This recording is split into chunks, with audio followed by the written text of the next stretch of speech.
Hello friends, welcome back to our YouTube channel Learning Orbit. Hey, I'm your friend एकता दुबे. हम अपने third unit के 3.3 पे आ चुके हैं. हमने ईडगर डेल मॉडल पढ़ लिया. हमने पढ़ लिया कि identification of children with special needs कैसे करनी है. थर्ड है हमारा 3.3 curriculum adaptation, use of technology, TLM education aids. तो ये वीडियो जो होगी, ये टॉपिक जो होगा दो पार्ट में डिवाइड होगा. पहले में हम करिकुलम अडेप्टेशन क्या है वो जानेंगे. उसके बाद जो use of technology, TLM education aids हैं वो हम नेक्स्ट वीडियो में डिटेल में पढ़ेंगे. आज पढ़ते हैं करिकुलम अडेप्टेशन. इससे पहले मैं आपको प्रीवियसली एक वीडियो में समझा चुकी हूँ कि करिकुलम होता क्या है. तो करिकुलम क्या है? हमारा पाठ्यक्रम.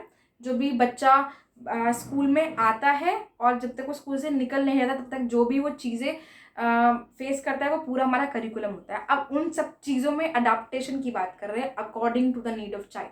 हर बच्चे की नीड अलग है, इंडिविजुअल डिफरेंस एग्जिस्ट करता है. रेदर वो बच्चा नॉर्मल हो या ना हो तब भी चेंजेस आते हैं हर एक बच्चे की नीड में. और हम यहाँ पर तो स्पेसिफिकली पढ़ रहे हैं स्पेशल नीड्स के बच्चों की बात. तो वो ऑब्वियसली अलग होते हैं, उनकी अलग नीड्स होती है. उसके अकॉर्डिंग हमें चेंज करने पड़ते हैं अपने करिकुलम, अपने मेथड्स, अपने तरीके, अपनी टीचिंग स्ट्रेटेजीज. उसकी हम बात करेंगे.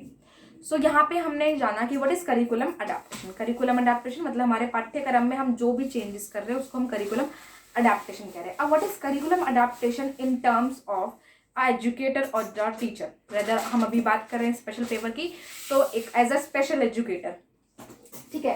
तो as a special educator you will be required to adopt the curriculum and make necessary modification to increase the student success chances of success. Student chances of success मतलब it means क्या है? As a special educator आपको adapt करना है curriculum को, आपको समझना है करिकुलम को और उसके अंदर अडेप्टेशन करनी है. कैसे?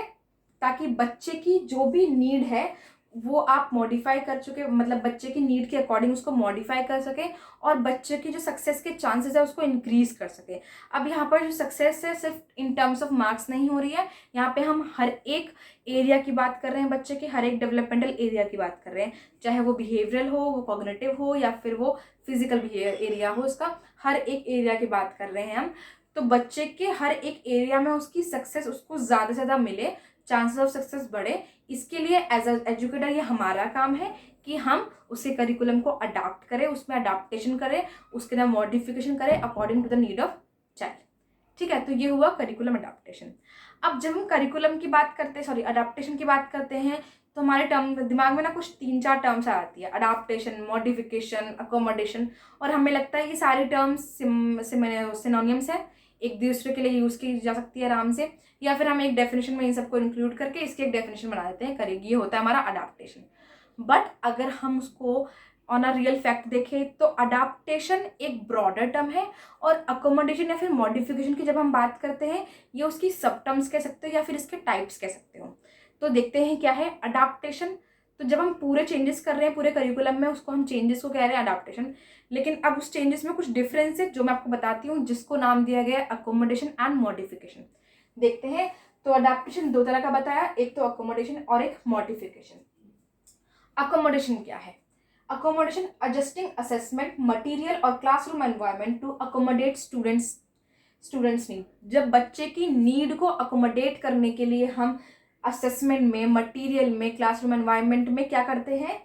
एडजस्ट करते हैं. मतलब चीज़ें जैसे हैं हमारे पास उसी के अंदर कुछ हेर फेर कर रहे हैं, हेर बदल कर रहे हैं, तो हमने उसको क्या किया? अकोमोडेशन. इट मीन्स ऑलरेडी वो चीज़ है उसको हम अकोमोडेट कर रहे हैं according to the need of child. उसमें हम कोई नई चीज़ ऐड नहीं कर रहे हैं, उसको अकोमोडेट कर रहे हैं, उसको बच्चे के अकॉर्डिंगली बना रहे हैं, एडजस्ट कर रहे हैं, उसको हम कहेंगे अकोमोडेशन. ठीक है. When we adjust assessments, material और anything according to the need of child, उसको हम कहेंगे accommodation. Now the next term is modification. Now what is modification? Modification is making changes to learning goals, teaching process to fulfill students need. When we make changes, when we add something, when we develop something, when we remove something, जब हम changes कर रहे हैं हम उसको कहेंगे modification. हमने modify करा बच्चे की नीड के अकॉर्डिंग. मे बी बच्चे के लिए वो सिलेबस बहुत डिफिकल्ट था, हमने कुछ चैप्टर्स उसमें से रिमूव कर दिए, हमने चेंज करे. हमने बोला ये अगले टर्म में ऐड करेंगे ताकि बच्चा पहले इस टर्म में अच्छे से कर पाए, इतने चैप्टर अच्छे से कर पाए. ये क्या हुआ? हमने क्या करा? Make changes. हमने चेंजेस करे, हमने उसको मॉडिफाई करा. मे बी हमें लगा कि गिफ्टेड बच्चा है तो हमने उसके अंदर और चीज़ें ऐड कर दी ताकि बच्चे की स्किल और नर्चर हो जाए. तो हमने क्या करा, उसको चेंज करा, उसको और मॉडिफाई करा, उसको डेवलप करा। तो जहाँ हम चेंजेस करते हैं हम उसको कहते हैं मॉडिफिकेशन, और जहाँ पे हम उसी चीज़ों को ही हेर बदल करके उसको एडजस्ट करते हैं हम उसको कहते हैं अकोमोडेशन। आई होप आपको आज ये 2 टर्म्स क्लियर हो गई हो। सो अब आप जब भी ये 3 टर्म सुनेंगे आप ये नहीं कहेंगे कि सिनोनिम्स है, आप ये कहेंगे कि ये तीनों के तीनों अलग टर्म्स है। अडेप्टेशन ब्रॉडर टर्म है, ये दोनों इसके अंडर आ सकती है, इसकी सब टर्म्स कह सकते हैं, इसके टाइप्स कह सकते हैं, जैसे आपको समझ में आए वैसे। अब बात करते हैं करिकुलम अडेप्टेशन, देखा तो हम कहाँ कहाँ कर सकते हैं। फर्दर वीडियोस में आपको समझाऊंगी डिटेल में। यहाँ पे जब ब्रॉडली देखो तो आप कहाँ कहाँ कर सकते हो अपनी अडेप्टेशन, 3 जगह पे। Teacher and learning environment, teacher और बच्चे का एनवायरनमेंट, टीचर और टीचर्स का एनवायरनमेंट, टीचर और स्टूडेंट का एनवायरनमेंट, और स्टूडेंट का एनवायरनमेंट ऐसा बनाना ये हमारे टीचर के हाथ में होता है कि बच्चा इजीली उसको डेमोक्रेटिक हो, ऐसा एज ए एनवायरनमेंट हो, डेमोक्रेटिक हो, फ्रेंडली हो, बच्चा आके अपनी प्रॉब्लम पूछ सके, बच्चे आके अपनी प्रॉब्लम बता सके, बच्चे को कोई भी डाउट हो वो जान सके, बच्चे को मे बी कोई पर्सनल इशू हो वो भी आपसे आके डिस्कस कर सके। तो आपको इतना बच्चे के सामने फ्लेक्सिबल होना है। ये क्या है, आपका करिकुलम अडेप्टेशन है। आपने कोई भी तरीका कर दिया, फॉर एग्जांपल मैंने एक आई थिंक इंस्टाग्राम पे एक वीडियो देखी थी कि जब बच्चे को सुबह ग्रीट करना होता है तो एक स्कूल का सेटअप दिखाया था वहाँ पे, और वहाँ पे वॉल पे ना अलग अलग था कि नमस्ते, हाई फाई, हग, बच्चा आके टच करता है और जो वो टच करता है उसके अकॉर्डिंग टीचर उसको ग्रीट करती है। तो ये क्या है, एक अडेप्टेशन है according to the need of child. यहाँ बच्चा भी अनकंफर्टेबल नहीं हो रहा और टीचर भी बच्चे की नीड के अकॉर्डिंग चल रही है, टीचर भी खुश, बच्चा भी खुश। तो यहाँ पे क्या करा, ऐसा हमारा एनवायरनमेंट बना दिया ताकि बच्चा भी अंडरस्टैंडेबल हो गया एज वेल एज टीचर भी। ठीक है, नेक्स्ट है टीचिंग एंड लर्निंग स्ट्रेटेजीज। अब ये तो सबसे पहले भाई टीचर का काम है कि टीचिंग और लर्निंग स्ट्रेटेजीज कैसी हो, ऐसी ताकि बच्चा समझ सके, ऐसी कि बच्चे को वो कंसेप्ट क्लियर हो सके। तो इसके अंदर हम क्या कर सकते हैं, हम मल्टी चीज़ें यूज़ कर सकते हैं। मतलब एक चीज़ पे हम रिजिड ना हो जाए कि हम लेक्चर मेथड यूज़ करेंगे या फिर मैं हर जगह से पिक्चर्स ही यूज़ करूँगी। क्या पता बच्चे पिक्चर से ना समझ पा रहे हो, मे बी उसको कुछ और भी चाहिए उस पिक्चर के साथ। ठीक है, तो अगर हम लेक्चर मेथड दे रहे हैं उसमें पिक्चर ऐड कर सकते हैं, उसमें मोर एग्जांपल्स ऐड कर सकते हैं, उसमें वीडियोस, उसमें प्रेजेंटेशन ऐड कर सकते हैं। इससे क्या होगा, हमारी क्लास में डाइवर्स बच्चे हैं, डाइवर्सिटी की बात होती है जब भी बात होती है इंक्लूजन की। तो डाइवर्स बच्चे हैं, एक बच्चा मे बी मेरी बात सुन के समझ पा रहा है लेकिन दूसरे बच्चे को एग्जाम्पल्स चाहिए, तो मैंने उसको एग्जाम्पल्स दिए। पहले बच्चे ने भी वो एग्जाम्पल समझे, उसका कंसेप्ट और क्लियर हो गया, लेकिन उस बच्चे के एग्जाम्पल समझ के कंसेप्ट क्लियर हो गया। एक बच्चे के लिए मैंने पिक्चर रिप्रेजेंट करी तो पूरी क्लास को कहीं ना कहीं हेल्पफुल तो रही होगी, दूसरे बच्चे को कंसेप्ट क्लियर ही होगा, किसी का कोई घाटा नहीं होगा। ठीक है, तो हम ऐड कर सकते हैं चीज़ें। तो यहाँ पे टीचिंग एंड लर्निंग स्ट्रेटेजीज के ऊपर कि बच्चों को हम कैसे चीज़ों को ग्रास्प करवाने की प्रैक्टिस करवा रहे हैं, इस पर भी डिपेंड करता है। And the last is TLM, teaching learning material. हम क्या यूज़ कर रहे हैं, TLM वो सारी चीज़ें हैं जो आप अपनी टीचिंग में यूज़ करते हैं। इवन ये मार्कर, बोर्ड, जो भी है वो हमारा TLM है। ठीक है, तो उसके अंदर हम कैसे अडेप्टेशन कर रहे हैं according to the need of child. अगर हम चाहते हैं कि बच्चा आके ब्लैक बोर्ड पे कोई क्वेश्चन सॉल्व करे, तो अब बच्चे की हाइट इतनी है और ब्लैक बोर्ड यहाँ पर है, बच्चे की हाइट बहुत छोटी और ब्लैक बोर्ड और ऊपर है या व्हाइट बोर्ड ऊपर है, तो बच्चे को दिक्कत होगी। तो हमें चाहिए या तो हम बच्चे को वहाँ पे बुलाए ना कि बच्चा हेजिटेट हो उसकी हाइट की वजह से, या फिर बोर्ड हमें नीचे करवाना चाहिए, या फिर हमें कोई और उसका सब्सटीट्यूट ढूंढना चाहिए। तो ये क्या करा हमने, अडेप्टेशन करा। ठीक है, ये हो गया अडेप्टेशन। अब एक ब्रॉडर टर्म में टाइप्स ऑफ अडेप्टेशन कैसे कैसे होती है, ब्रॉडर कह लो या फिर डीप भी एक तरह से, बहुत इंपॉर्टेंट है ये। आई थिंक अगर हम इसको फॉलो अप कर ले तो बहुत जगह, चाहे वो स्पेशल एजुकेटर हो या नॉर्मल एजुकेटर, हर कोई ये चीज़ यूज़ कर सकता है। स्टार्ट करते हैं। टाइप्स ऑफ अडेप्टेशन 6 तरह की हैं। पहली, इनपुट।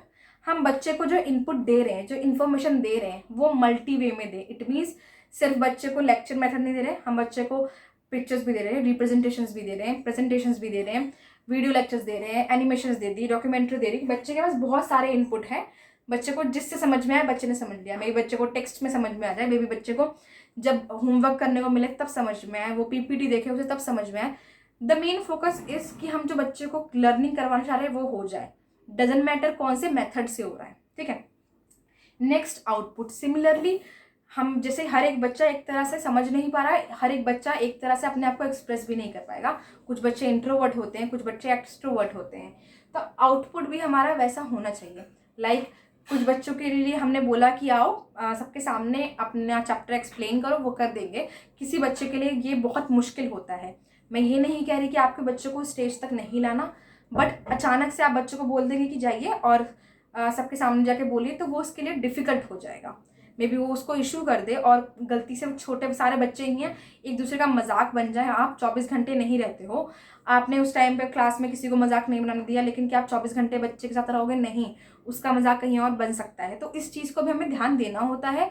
तो ज़रूरी नहीं है कि हर एक बच्चा स्टेज पे आके बोले, हाँ हमें हर एक बच्चे को उस लेवल तक लेके आना है कि वो इतना कॉन्फिडेंट हो और स्टेज पे जाके बोल सके, वो एक अलग फैक्टर है। इसीलिए शायद से हमारे एजुकेशन सिस्टम में ये सब इंक्लूडेड है पहले से। आप एजुकेशन सिस्टम में देखेंगे ओरल टेस्ट भी है, रिटन टेस्ट भी है। कुछ बच्चे ओरल टेस्ट में बहुत अच्छा कर लेते हैं, कुछ रिटन में, कोई प्रैक्टिकल्स में बहुत अच्छा करता है, कोई रिटन एग्जाम्स में बहुत अच्छा करता है। रीजन इज हर एक बच्चे की हर एक स्पेसिफिक फील्ड है, ठीक है। तो आउटपुट भी बच्चा अलग अलग तरह से रिप्रेजेंट कर सके। कोई बच्चा प्रेजेंटेशन दे दे, कोई बच्चा कोई वीडियो लेक्चर्स रिकॉर्ड करके भेजे, उस टाइम उसको ना बोलना पड़े, लेकिन वो अपने घर पे अपने कंफर्ट लेवल पे रिकॉर्ड कर ले, या फिर रिटन एग्जाम्स हो जाए। तो ये आउटपुट के अलग अलग तरीके, क्योंकि हम क्या चाहते हैं कि जो हम बच्चे को समझाना चाह रहे हैं वो समझ सकें, ठीक है। नेक्स्ट है टाइम। टाइम को हम फ्लेक्सिबल बना सकते हैं, टाइम को हम कम ज़्यादा कर सकते हैं according to the need of child. एक गिफ्टेड स्टूडेंट है, वो एग्जाम को आधे घंटे में कर सकता है, तो हम उसको क्यों 1 घंटा जबरदस्ती बैठा के रखें एग्जाम हॉल में। और वहीं एक स्पेशल नीड का बच्चा है, उसको हम टाइम एक्स्ट्रा दे सकते हैं, उसको सप्लीमेंट्री टाइम मिल सकता है ताकि वो कर सकता है, बस उसकी स्पीड कम है उसके इश्यूज़ की वजह से, तो हम उसको एक्स्ट्रा टाइम दे सकते हैं ताकि वो कर सके और वो भी अच्छे से अपना पेपर लिख सके, या जो भी तरह से उसको जिस मीडियम में हो उसको प्रेजेंट कर सके। और ये ऑलरेडी एग्जिस्ट है भी, बहुत सारे इंक्लूजन जहाँ पे सेटअप है वहाँ पे बच्चों के लिए एक्स्ट्रा टाइम अलॉट होता है, और गवर्नमेंट एग्जाम्स में भी होता है। नेक्स्ट है डिफिकल्टी। लेवल ऑफ डिफिकल्टी भी अलग अलग हो according to the need of child. मेरी क्लास में एक लर्निंग डिसेबल बच्चा है, एक नॉर्मल बच्चा है, और एक कहते हैं इंटेलेक्चुअल डिसेबल बच्चा है। तो मेरे को सिखाना है एडिशन, तो मैंने डिफिकल्टी लेवल चेंज कर दूंगी। ये मेरी अडाप्टेशन हुई। कैसे? जो मेरा नॉर्मल स्टूडेंट है उसके लिए मैंने 4 रो और 4 कॉलम का एडिशन करवाया विद कैरी ओवर, उसके लिए इजी था, वो कर सकता है उसके लेवल पे। लेकिन वही मेरा एलडी जो बच्चा जो है उसके लिए मैं उसको सिर्फ 2 रो और 2 कॉलम तक लेके जाई, लेकिन कैरी ओवर के साथ उसने उसको कर लिया। लेकिन जो मेरा आईडी बच्चा है उसके लिए मैं 2 रो और 2 कॉलम पे गई, लेकिन विदाउट कैरी ओवर। तो ये क्या करा मैंने, डिफिकल्टी लेवल चेंज कर दिया, लेकिन सारे बच्चे एडिशन कर रहे हैं, तो कोई भी बच्चा किसी को इन्फीरियर नहीं बोलेगा, वो यही कहेगा ना हम सब ने एडिशन सीखा। तो ये क्या हुआ, टाइप ऑफ अडाप्टेशन हुआ। Next is level of support. हमें बच्चे को सपोर्ट देना है एक लेवल पे। अब सपोर्ट क्या है? सपोर्ट का मतलब ये नहीं है कि हर चीज़ पे बच्चे के पीछे पीछे घूम रहे हो आप, करके दिखा रहे हो। हमें बच्चे को सिंपथाइज नहीं करना, एम्पथाइज करना है। सिंपथी में क्या होता है, 2 चीज़ें आती हैं, या तो बच्चा टोटली आपके ऊपर इतना डिपेंडेंट हो जाता है कि अब वो खुद कुछ नहीं करना चाहता, उसको कुछ करने के लिए उसके पास चीज़ें होंगी, स्टिल वो बोलेगा मैं नहीं कर सकता, मुझे ये दिक्कत है। या फिर दूसरा रीज़न क्या, दूसरा उसका पॉइंट ऑफ व्यू क्या हो जाता है, बच्चे को अपने आप के अंदर मतलब वो कॉन्फिडेंस नहीं रहता, उसको लगता है नहीं मैं कभी कुछ कर ही नहीं पाऊंगा। तो ये दोनों सिंपैथी के कहीं ना कहीं क्रिटिज्म से हम बोल सकते हैं ड्रॉबैक है।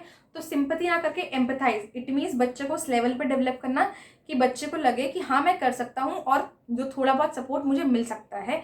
एम्पैथाइज मतलब कि आप उसको अपनी जगह रख के देखो कि क्या आपको हर जगह किसी का सपोर्ट चाहिए? नहीं, आपको चाहिए कि आप करते रहो, जब हल्का सा कहीं पे लड़खड़ाओ तो कोई आपका साथ दे दे। तो वहाँ पे लेवल ऑफ सपोर्ट भी ऐसा होना चाहिए कि जहाँ उस बच्चे की नीड हो, बच्चे की आपकी जो बच्चे की प्रॉब्लम है उसको समझो, उसके अकॉर्डिंगली सपोर्ट करो कि उसको सपोर्ट की ज़रूरत कहाँ है, ठीक है।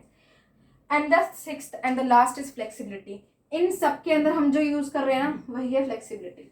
हमने इनपुट को फ्लेक्सिबल बना दिया, बहुत तरह से कर सकते हैं। आउटपुट हमने फ्लेक्सिबल कर दिया, हमने टाइम फ्लेक्सिबल कर दिया, किसी के लिए कम किसी के लिए ज़्यादा। सिमिलरली हमने डिफिकल्टी लेवल को फ्लेक्सिबल कर दिया, हमने लेवल ऑफ सपोर्ट को भी फ्लेक्सिबल कर दिया।